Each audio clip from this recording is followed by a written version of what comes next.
şehit edilen ve Hasan Saklanan kardeşimiz için burada riyaz-ı cenaze namazı kılacağız. Ardından kısa bir Gazze'de yaşanan olaylara ilişkin açıklamamız olacak. Cenaze namazına katılımlarınızı bekliyor.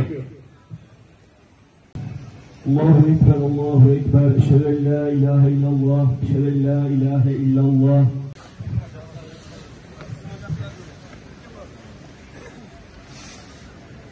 Ekber.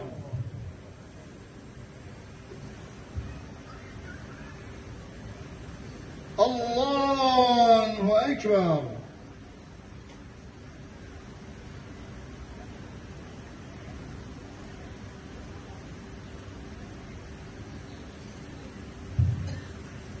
Allahu Ekber.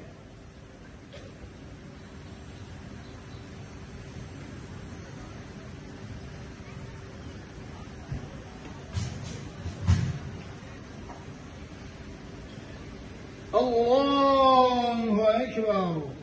Esselamu Aleyküm ve Rahmetullah. Esselamu Aleyküm ve Rahmetullah. Tüm şehitlerimiz için Allah rızasından Fatiha. Yahudi Siyonist sardırganlığın kurbanlarının sayısı 7 Ekim'den bu yana 35 binden fazla şehit ve 100 binden fazla da yaralının olduğu bir soykırıma dönüştü.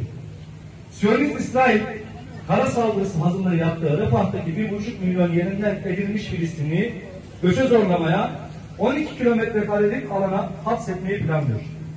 Yardım tırlarının ulaşmasına işgalciler asla izin vermiyor. Gazze'nin güneyine sıkışmış durumda 1,5 milyon insan hayatta kalma mücadelesi veriyor. İşgalci teröristler özellikle hastane çevrelerinde keskin nişancılar ile sivilleri katletmeye devam ediyor. Hasan el-Benna'nın dediği gibi Filistin'in İslam toprakları olması, peygamberlerin beşiği olması ve Allah'ın mübarek kıldığı Mescid-i Aksa'nın içinde olması nedeniyle her Müslümanın vatanı ve davasıdır.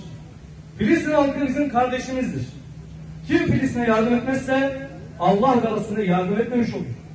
Kim de ona yardım eder ve desteklerse şüphesiz Allah'a ve Resulüne yardım etmiş olur. Mescid-i Aksa onurumuzdur. Mescid-i Aksa onurumuzdur. Mescid-i Aksa onurumuzdur. Biz Müslümanlar için Kudüs ve Mescid-i Aksa sıradan bir toprak parçası değildir. Kudüs ve Mescid-i Aksa Müslümanların ilk kıblesi, Peygamber Efendimizin miraca çıkarken ilk uğradığı yer, tevhid akidesinin ilk merkezlerinden biridir. Bu yüzden Filistin, Kudüs ve Mescid-i Aksa davası bir inanç ve iman davasıdır.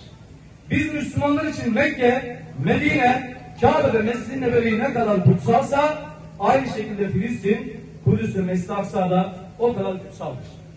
Bugün Filistin'de, Kudüs ve Mescid-i Aksa'da Müslümanların inancı ve kutsalları Siyonist işgalcilerin postallarıyla çiğnenmektedir.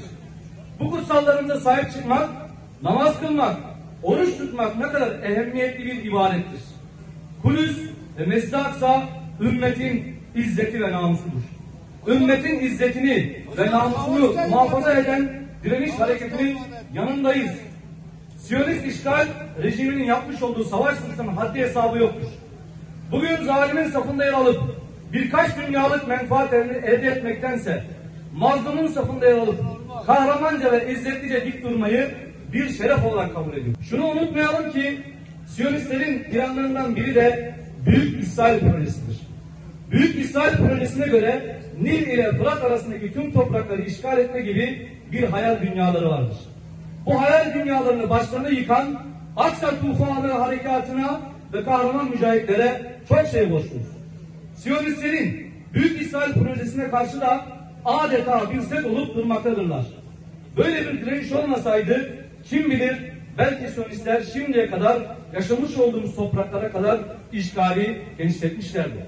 Ancak ümmetin bu kahraman evlatları kendilerini bizlere siper ederek Siyonistlerin önüne set olup durdular. Bu yüzden tüm İslam ülkeleri ve bizler direnişin kahramanlarına çok şey borçluyuz.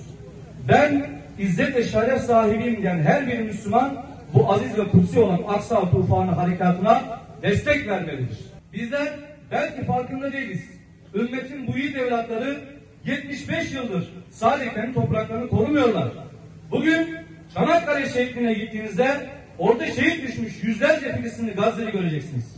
Bugün Türkiye'li Müslümanların kanları Filistinli Müslümanlarla birleştiği için ne kadar gurur duysak ve sevinsek azdır. Türkiye'den Filistinlere destek olmak için giden Yakup Erdal ve Seyfullah Bilal Öztürk kardeşlerimiz geçen aylarda bu kervana katıldılar.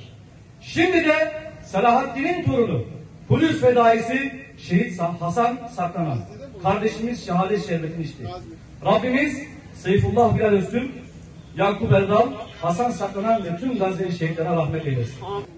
Allah Azze ve Celle bu kardeşlerimizin ve Gazze şehitlerimizin şehadetlerini kabul eylesin. Allah-u Teala ailelerine, Türkiye halkına ve İslam ümmetine sabırlar versin. Bu şehadet başta ailesi ve Türkiye halkı olmak üzere bütün İslam ümmetine hayırlı olsun. Allah-u Teala bu feda eylemini, bu şehadeti bir uyanışın, bir dirilişin, bir kıyamın müjdesi kılsın. Biz inanıyoruz ki Türkiye'den milyonlarca insan bu duyguyla yaşıyor. Mescid-i Aksa için şehadete koşacak milyonlar var bu ülkede. Fakat bazı kendini bilmezler, bunu anlayamazlar. Şuna inanıyor ve iman ediyoruz. Mescid-i Aksa özgürlüğe kavuşacaktır. Gazze özgürleşecektir. Özgür Müslümanların olduğu Filistin devleti kurulacaktır. Bu süreçte bizler var gücümüzle kardeşlerimizin yanında olmaya devam edeceğiz. Son olarak İsmail Haniye'nin dünya halklarını selamladığı gibi biz de selamlıyoruz. Amerika'da, Avrupa'da, Asya'da, tüm dünyada meydanları dolduran özgür insanlara selam olsun. Aksa tufanının sadece Gazze'yi değil, tüm dünyayı özgürleştireceğine yürekten inanıyoruz. Yaşasın küresel intifada. Son olarak şunu söylüyoruz. Duyarsız kalma, kanıksama, normalleşme, normalleştirme, boykota devam et. Bu cihadın, bu mücadelenin bir parçasıyız. Bu düşmanın ya düşmanımıza benzeyeceğiz ya da izzet ve şerefi kuşanıp mallarımızla, canlarımızla Filistinli kardeşlerimizin yanında mücadele etmeye devam edeceğiz. Bizi rahmetinle muamele eyle ya Rabbi. İlahi Rabbel Alemin. Bu zulmü en kısa zamanda bitirmeysen nasip eyle ya Rabbi. İlahi Rabbel Alemin. Başta Kudüs, Gazze olmak üzere Doğu Türkistan ve dünyanın muhtelif yerinde zulüm gören kardeşlerimize sen rahmetinle ve merhametinle yardım eyle ya Rabbi. İlahi Rabbel Alemin. O kardeşlerimize